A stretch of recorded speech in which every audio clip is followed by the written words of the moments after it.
तो आज हम जानेंगे परावर्तन के नियम। तो परावर्तन के नियम जो है, प्रकाश की किरण जब किसी सतह पर पड़ता है और जिन नियमों का पालन करते हुए उस सतह से परावर्तित हो जाता है, उन्हें ही हम कहते हैं परावर्तन के नियम, यानी कि लॉ ऑफ रिफ्लेक्शन। तो उन्हें हम चित्र के माध्यम से समझेंगे। तो ध्यान देंगे कि मान लीजिए कि ये हमारा कोई सतह है, ठीक है। इसको मान लीजिए कि कोई दर्पण है, समतल दर्पण इसको मान लीजिए। क्या मानेंगे इसको? समतल दर्पण। समतल दर्पण, समतल दर्पण। तो मान लीजिए यहां से जो प्रकाश हमारा निकलता है, सोर्स ऑफ लाइट, यानी कि ठीक है, सोर्स ऑफ लाइट, यानी कि यहां से प्रकाश जब निकलता है और इस दर्पण से टकराता है और फिर ये वापस परावर्तित हो जाता है, यानी कि लौट जाता है। तो जब इससे सोर्स यानी कि सोर्स ऑफ लाइट से जब लाइट निकलता है, तो इसे हम बोलते हैं आपतित किरण। आपतित आपतित किरण, इसको क्या बोलते हैं? आपतित किरण। जिससे लाइट निकलता है उसे हम बोलते हैं प्रकाश का स्रोत। और जो लाइट जो आता है डायरेक्ट इस समतल दर्पण से टकराता है, इसे बोलते हैं आपतित किरण। और जब टकराकर वापस लौट जाती है तो इसे बोलते हैं परावर्तित किरण। क्या बोलते हैं? परावर्तित किरण। और परावर्तित किरण जिस बिंदु पर ये टकराती है इसको बोलते हैं आपतन बिंदु। आपतन बिंदु, क्या बोलते हैं इसको? आपतन बिंदु बोलते हैं। आपतन बिंदु बोलते हैं इसे। और इसके बीचों बीच हम अभिलंब डालते हैं। तो अभिलंब के सापेक्ष जो आपतित किरण हमारा जो कोण बनाता है उसे हम क्या बोलते हैं? आपतन कोण बोलते हैं। आपतन आपतन कोण बोलते हैं। क्या बोलते हैं? आपतन कोण। आपतन कोण को हम आई से डिनोट करते हैं। आई से आपतन कोण किस चीज से लिखते हैं? आई से।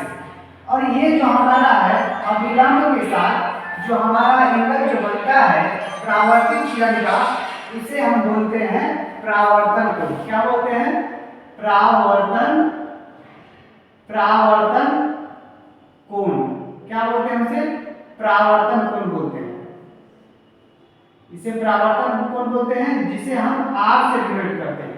यानी कि आपतन कोण को हम आई से डिनोट करते हैं और परावर्तन कोण को हम आर से डिनोट करते हैं। तो जो हमारा परावर्तन के नियम जो है वो कहता है, परावर्तन के दो नियम होते हैं। पहला नियम जो हमारा है, ये हमारा पहला नियम है कि आपतन कोण, यानी कि ये आपतन कोण जो है, आपतन कोण परावर्तन कोण के, आपतन कोण परावर्तन कोण के बराबर होता है। आपतन कोण किसके बराबर होता है? परावर्तन कोण के। यानी कि मान लेते हैं कि I बराबर R, यानी कि आपतन कोण किसके बराबर होता है? परावर्तन कोण के। ठीक है, इसको मान लेते हैं। क्या मानेंगे? इसको A मान लेंगे, इसको B मान लेंगे, इसको C मान लेंगे, इसको हम D मान लेंगे। ठीक है, तो जो हमारा कोण जो होगा क्या होगा? कोण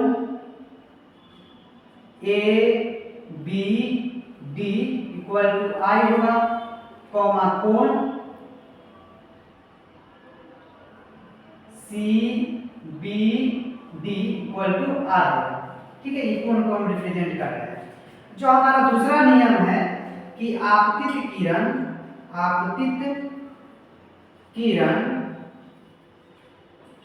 परावर्तित किरण, आपतित किरण परावर्तित किरण और आपतन बिंदु पर खींचा गया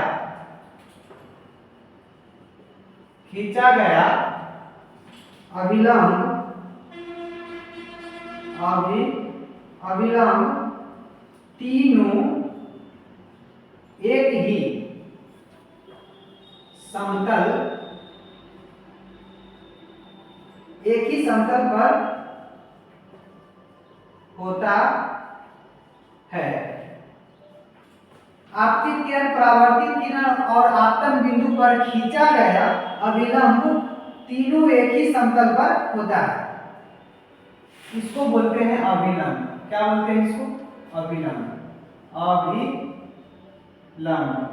अभिलंब बोलते हैं। तो ध्यान रखिएगा कि जिससे जो लाइट निकलता है उसे हम बोलते हैं प्रकाश का स्रोत, यानी कि सोर्स ऑफ लाइट। तो इसको बोलते हैं आपतित किरण। जब किसी समतल दर्पण से टकराता है वापस चला जाता है तो इसको बोलते हैं परावर्तित किरण। और आपतन कोण और परावर्तन कोण क्या होता है? तो जब अभिलंब के साथ आपतित किरण जो एंगल बनाती है उसे बोलते हैं आपतन कोण, और जो अभिलंब के साथ परावर्तित किरण जो एंगल बनाती है उसे बोलते हैं परावर्तन कोण। तो पहला जो हमारा नियम है कि आपतन कोण परावर्तन कोण के बराबर होता है, यानी कि I बराबर R। आपतन कोण ये हो गया और परावर्तन कोण यानी कि दोनों कोण बराबर होता है। दूसरा जो हमारा नियम है कि आपतित किरण, परावर्तित किरण और आपतन बिंदु पर खींचा गया लंब तीनों एक ही समतल पर होता है। तो आज का यही हमारा क्लास है, बाकी मिलते हैं नेक्स्ट क्लास में। धन्यवाद।